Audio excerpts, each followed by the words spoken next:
আসসালামু আলাইকুম, আমি ডাক্তার রেজওয়ানা লাবনী। আমরা আজকে কথা বলবো ডায়াবেটিস রোগীর রমজান পরবর্তী ফলো আপ নিয়ে। ফলো আপ কখন করতে হবে এটার কোনো বাধা ধরা নিয়ম নেই, কিন্তু যত দ্রুত সম্ভব রমজানের পরেই আপনার চিকিৎসকের একবার পরামর্শ নেওয়া উচিত। কারণ রমজানের পরেই আসে আমাদের সর্ববৃহৎ ধর্মীয় উৎসব ঈদ উল ফিতর, এবং দেখা যায় যে ঈদ উল ফিতরে অনেক সময় আমাদের রোগীরা উৎসবকালীন খাওয়া দাওয়া যখন দেখা যায় অনিয়ন্ত্রিত হয়ে পড়ে এবং বেশি খাওয়া হয় অনেক সময়, যার কারণে দেখা যায় যে তার যে ডায়াবেটিস নিয়ন্ত্রণে ছিল বা ওষুধপত্র যেভাবে কাজ করেছে সেটা হয়তো পরবর্তীতে ওই একই মাত্রায় ডায়াবেটিস আর নিয়ন্ত্রণে নাও থাকতে পারে। তাই এটা অবশ্যই দরকার যে আপনি রমজানের পর আরেকবার আপনার চিকিৎসকের পরামর্শ নেবেন। আরও একটা ব্যাপার থাকে যে রমজান পূর্ববর্তী তো আপনারা অবশ্যই আপনার চিকিৎসকের পরামর্শ নিয়ে আপনার ওষুধ এবং ইনসুলিনের মাত্রা ঠিক করে নেন, এবং আপনি আদৌ রোজা রাখতে পারবেন কিনা সেটা রমজানের আগেই আপনার চিকিৎসক আপনাকে নির্দেশনা দিয়ে থাকেন। কিন্তু রমজানের পর আপনি যদি চিকিৎসকের কাছে ফলো আপে যান, তখন আপনার রমজানে রোজা রাখতে গিয়ে কোনো সমস্যা হয়েছে কিনা এবং এই এক মাসে আপনি কখনো হাইপোগ্লাইসেমিয়া বা অন্য কোনো কমপ্লিকেশনের কারণে রোজা ভাঙতে বাধ্য হয়েছেন কিনা এটা আপনার চিকিৎসককে জানাতে পারেন। সেক্ষেত্রে চিকিৎসক আপনাকে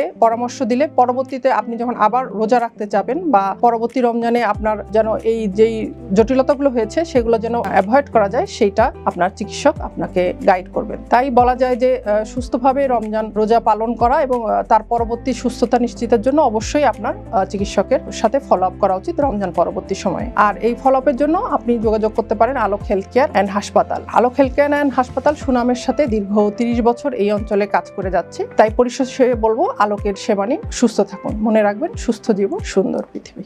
সুস্থ জীবন সুন্দর পৃথিবী।